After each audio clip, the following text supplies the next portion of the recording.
শেষ শেষ। কালকে এই একটু পরে মারা যাবো, কালকে এই মুহূর্তে একদিন, পরের দিন 2 দিন, পরের দিন 3 দিন। বিশ্বাস করেন 3 দিন পরে আপনারা যার যার মতো কাজ শুরু করবেন।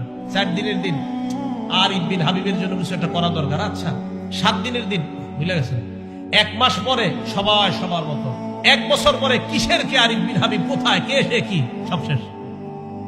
ওয়াতাতাযাক্কারুল মাউত ওয়াল বিলা, তুমি মরে যাইবা, মরার পর পচে যাইবা, ওটা নিয়ে ভাবো। এটাই তো সত্যি কথা। আমি আপনি মারা যাওয়ার পর আমার সন্তানাদি, আমার আত্মীয় স্বজন আমাদেরকে দাফন করে দিবে। দাফন করে দেওয়ার পর একটু বলবে এই সেই, সে ভালো ছিল, সেই ছিল, সেই ছিল। 2 দিন 3 দিন, আস্তে আস্তে সবাই সবার মতো চলবে।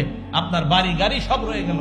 এটা নিয়ে ভাবেন যে আমি যা কামাই করেছি, যা বর্জন করেছি, সব রয়ে গেল, আমি কবরে চলে গেলাম।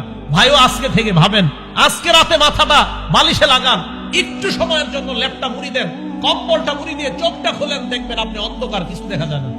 চোখ খোলেন, ল্যাপ মুড়ি দিয়ে, কাঁথা মুড়ি দিয়ে চোখ খোলেন, লাইট অফ, দেখবেন কিছু দেখা যায় না। তখন ভাববেন, আচ্ছা আমার লাশটা কবরে রাখলো কামরাঙ্গীরচরের জনগণ, রাখার পর আমার লাশের উপরে বাঁশ দিল, বাঁশ দেওয়ার উপরে আবার মাটি দিল। আচ্ছা আমি তো কিছু দেখতে পাবো না।